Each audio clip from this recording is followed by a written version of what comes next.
Breathe slowly and settle into this space, because what is being placed before your eyes in this moment was not brought to you by chance. Heaven itself has guided your steps to this message at this exact point in your life.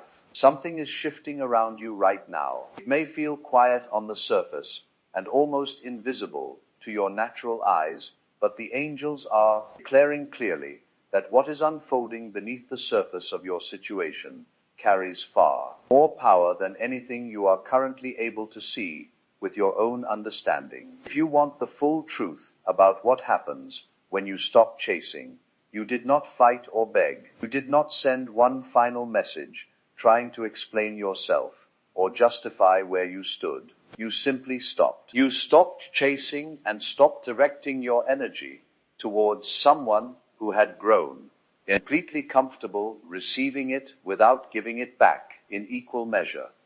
And beloved, in that single, quiet, and courageous decision, something ancient and deeply divine was set into motion that you may not yet fully understand. The person who once felt entirely certain of your presence is now standing inside an unfamiliar silence they were not prepared for. The warmth you extended so freely, the attention you gave so consistently, day after day, and the emotional availability you offered without reservation, all of it has been withdrawn, and they can feel that withdrawal, not as argument or confrontation or drama, but as absence. Absence, beloved, carries a kind of spiritual and emotional power that words could never replicate or produce. Right now, whether you can fully see it or not, they are thinking deeply. They are questioning and feeling things they never anticipated feeling, because for the very first time, they are encountering you without your effort, holding everything together between you. And that changes everything about the dynamic that existed. When you stop chasing someone, the shift that occurs is not loud or dramatic, but it is profoundly real on both a spiritual and psychological level. Before this moment, the connection between you was being sustained almost entirely by your effort, your messages, your emotional availability, and your consistent showing up. All of that energy was flowing steadily toward them, creating a kind of one-sided momentum that kept everything moving forward. That momentum placed them in a position of spiritual and emotional comfort that they never had to examine or question. They did not have to make clear decisions about what they truly wanted. They did not have to examine their own feelings with any real honesty or fully confront what they genuinely desired from the connection, because your energy was filling every gap and answering every question before it could even fully form inside them. God designed the human heart to seek, to pursue, and to make genuine choices. But when one person is doing all the seeking and all the pursuing on behalf of both, the other person is robbed of the very process that produces authentic and lasting commitment. They were existing within the connection without contributing equally. And a connection that only one person is truly sustaining is not covenant, it is convenience. The moment you stopped, that entire structure began to give way. Not because you created drama or forced any kind of confrontation, but because you withdrew the force that had been holding an imbalance in place that was never meant to be permanent. What once felt stable and certain to them now feels uncertain and unfamiliar. And the human spirit, just as God designed it, is fundamentally uncomfortable with uncertainty when something meaningful appears to be a genuine risk. Proverbs 4:23 tells us that above all else we are to guard our hearts, because everything we do flows from that place within us. Beloved, when you stopped chasing, you began guarding your heart. And in doing so, heaven began doing what only heaven is capable of doing. It began revealing truth. The truth is, before your silence, their attention was entirely passive. They received your energy without ever feeling the need to give back, fully confident that your effort would always bridge the distance between you. Your predictability had become their comfort zone, a constant they never had to question. But now your absence has made their attention active, and for the very first time they are noticing the void. This is not a coincidence, beloved. It is by divine design. The human mind naturally normalizes what is always available, but it is startled awake the moment that presence is withdrawn. Your silence has interrupted their expectations, leaving a gap where quiet questions are beginning to form. They are reanalyzing past conversations and wondering if something has shifted as God uses this disrupted certainty to awaken a spirit that complacency had put to sleep. 1 Corinthians 14:33 reminds us that God is not the author of confusion, but of peace. The confusion they now feel was authored by the imbalance they allowed to exist, because by chasing them, you carried a weight that was never yours to bear.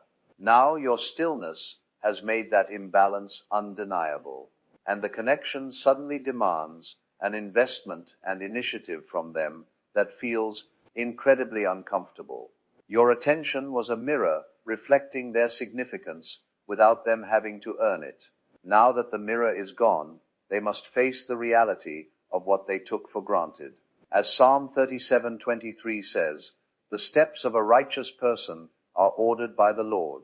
Your step towards stillness was ordered by God to finally reveal the truth. Heaven is using your decision to stop chasing to bring about powerful spiritual revelations, beginning with the exposure of the imbalance. When you were giving everything, the unequal nature of the connection was hidden under your effort. But now the truth is laid bare. They are forced to see how little they contributed, how often you reached out, and how much emotional labor you carried alone, producing an honesty that is necessary for genuine healing. Furthermore, this silence forces a stillness where emotions rise more clearly, forcing them to sit with their own thoughts and confront what they truly feel about you. Finally, this creates the ultimate test of initiative. The responsibility to move the connection forward now rests entirely on them, and their choice will reveal their true character, because someone who genuinely values you will not allow the silence to remain permanent. The next way is through the revealing of emotional and spiritual maturity. Not everyone responds to absence in the same way, and the way a person responds to your silence reveals the true depth of their emotional and spiritual maturity in a way that nothing else quite can. A person who is genuinely capable of real covenant love will not react defensively to your withdrawal. They will sit with the discomfort it creates. They will examine their own behavior with honesty rather than retreating into pride. They will ask difficult questions of themselves and resist the urge to look away from the answers. But a person who is not yet emotionally mature will resist this process entirely.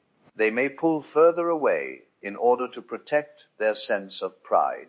They may convince themselves that the connection was never as significant as it felt when you were fully present. They may wait passively for you to return to your old patterns rather than rising to meet that moment with the courage it requires. Their response, beloved, is one of the clearest signs heaven will send you about whether this person is truly ready for the kind of love God is calling you toward in this season of your life. Another way is through the revealing of their genuine feelings. Your consistent presence may have been sustaining emotions in them that were partly kept alive by your energy and your effort, rather than by any genuine and independent depth of feeling on their part. But your absence removes that external input entirely, and what remains in its place is the honest truth of what they feel about you independent of anything you are doing or not doing. If their feelings for you are genuinely real, the absence of your presence will cause those feelings to intensify. They will begin to miss you, not as a comforting habit or as a familiar convenience, but as a specific and irreplaceable person. They will recognize what your presence actually meant to their life in ways they never slowed down to fully acknowledge before. But if their feelings were shallow, if they were sustained more by the ease of your availability than by genuine and deep connection, that truth also becomes apparent through the silence. And either outcome, beloved, is a gift, because truth, even when it is difficult to sit with, is always better than a comforting illusion that keeps you in a place you were never meant to remain. This is also through the activation of spiritual clarity within you. Beloved, this is something the angels want you to hold very closely to your spirit. The silence you have chosen is not only working on them, it is also working within you in ways that are just as significant. It is creating space for God to speak directly to your spirit without the constant noise of emotional striving and overthinking that has been filling that space. When you stop pouring all of your energy outward towards someone who is not meeting you where you are, that energy begins returning to you. And God uses that returned energy to heal what has been quietly depleted over time, to sharpen your discernment, and to prepare your heart for what is genuinely and truly coming. Isaiah 30:15 tells us that in returning and rest is our salvation, and in quietness and trust is our strength. Your silence is your strength, beloved. It always has been, even when it did not feel that way in the harder moments of waiting. Another way is through the removal of what is not covenant. If this person is not truly meant for you, if this connection is not ordained by God as a genuine covenant between two lives, then your silence will make that truth undeniable, not through argument or confrontation or pain, but through natural revelation. What is not meant to remain will quietly fall away under the honest weight of your withdrawal. And a door that closes, beloved, is never God's punishment for something you did or failed to do. It is always God's protection over what lies ahead for you. What leaves your life to create room for something greater is not loss. It is preparation for the real thing that is still coming. When your energy shifts and the pursuit ends, the person on the other side enters a season of emotional and spiritual unsettledness, even if they carefully maintain a composed exterior for the world around them. And the angels want you to understand what that unsettledness genuinely looks like, because recognizing it will protect you from misreading what is quietly unfolding in the space between you. The first reaction they experience is rarely clear or direct. Instead, it arrives as a blend of confusion, growing curiosity, and a subtle anxiety that builds beneath the surface of their ordinary daily life. Confusion is typically where it begins. They had grown accustomed to a certain spiritual and emotional rhythm between you, a predictable flow where your energy was always present and always moving consistently toward them. That rhythm created a sense of stability in them, even if they were never fully conscious of it or grateful for it. When that stability disappears, their spirit struggles to settle back into any comfortable place. They find themselves asking persistent questions that do not arrive at clear answers. Why did this shift happen? What caused this change? Is this about something they said or did? Has something changed within you? Has something changed within themselves? The questions keep moving in circles without landing anywhere solid, and that circular movement produces a discomfort that is genuinely difficult to dismiss or ignore. What happens next, after the silence has settled and the reflection has genuinely begun, is not determined by the circumstances alone. It is determined entirely by the inner condition of the person who is now facing those circumstances. Your absence creates a space, but what that space ultimately produces depends completely on the emotional and spiritual maturity of the person encountering it. A person with genuine emotional and spiritual maturity does not simply react impulsively to how the discomfort your absence creates. They pause. They look inward rather than outward for answers. They become curious not just about you, but about themselves and their own behavior within this connection. When they feel the weight of the shift, they do not rush to assign blame or construct an explanation that merely protects their pride and leaves them blameless. Instead, they begin examining the role they played in how things unfolded. How much did they genuinely contribute? How honestly did they communicate what they felt and wanted? How clearly did they pursue what truly mattered to them when the opportunity was present? This examination brings with it a quiet accountability they were not previously willing to carry. Instead of focusing only on what they may be losing, they begin to understand what they failed to offer when the opportunity to offer it was still clearly available. And from that honest place of self-awareness, their response tends to be more intentional and more real. If they value what existed between you, they will move toward it, not impulsively and not merely to fill the space. After you have prayed and surrendered the outcome to God, the angels want to speak to something that many people carry quietly beneath the surface, but rarely find the words to voice.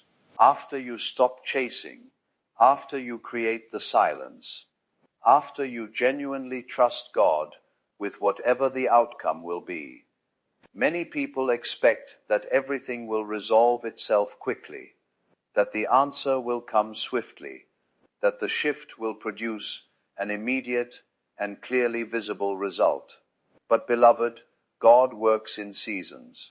Just as a seed placed carefully into the ground does not become a mature tree in a single night, your covenant clarity is being grown with care, with intention, and in the perfect divine timing that only heaven can see and orchestrate.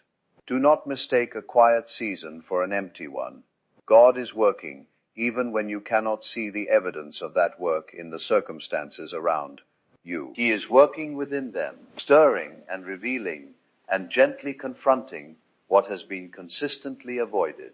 He is working within you, healing and strengthening and preparing your spirit so that when what is coming finally arrives, you are not too depleted or too distracted to receive it fully and with a whole heart. He is working in the spiritual atmosphere surrounding the entire situation, removing what is not properly aligned with your destiny, positioning what is, and ordering every single step according to his perfect and unhurried plan. Habakkuk 2:3 reminds us that the vision is for an appointed time. Though it may seem slow to our human understanding, we are told to wait for it, because it will surely come without being late. What God has prepared for your life is already written. It is already appointed. It will not arrive one single moment before its time.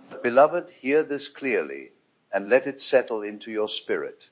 It will not be late either. Trust the timing of heaven, even when it feels slow to your human understanding. Even when the silence stretches longer than you anticipated or hoped for. Even when your emotions urge you to reach out again, to explain yourself one more time, to chase once more, simply to end the uncertainty you are sitting inside. In those moments, return to what Proverbs 3:5 and 6 declares. Trust in the Lord with your whole heart and lean not on your own understanding. In all your ways acknowledge him, and he will direct your paths. That promise is for you right now in this very season, in this very silence. Beloved, the angels want to speak directly to something that lives quietly beneath the surface of why so many people return to chasing even after they clearly know within themselves that they should stop. It is the fear of being alone, the fear that if this particular connection does not work out, if this specific person does not ultimately choose them, there will be no one else, that this was perhaps the very best they could ever hope for, that waiting will only lead to more waiting and eventually to a loneliness with no end in sight. If those thoughts have visited your spirit in the quiet moments, beloved, hear this with your whole heart. Those thoughts are not from heaven. They are whispered by the one whose assignment is to keep you living small, living afraid, and settled into far less than what God has prepared and promised for your life. John 10:10 tells us plainly that the thief comes only to steal and to destroy. And one of the primary things the enemy seeks to steal from God's, it's how to proposed is system, is their confidence in God's goodness and their trust that what heaven has genuinely, chocha, chile, chile, chile, chile, chile, chile, chile, chile, chile, chile, chile, chile, chile, chile, chile, chile, chile, chile. Zephaniah 3:17 speaks directly into the spirit of loneliness and fear. The Lord your God is with you. He is the mighty warrior who saves. He will take great delight in you. In his love, he will no longer rebuke you, but will rejoice over you with gladness and celebration.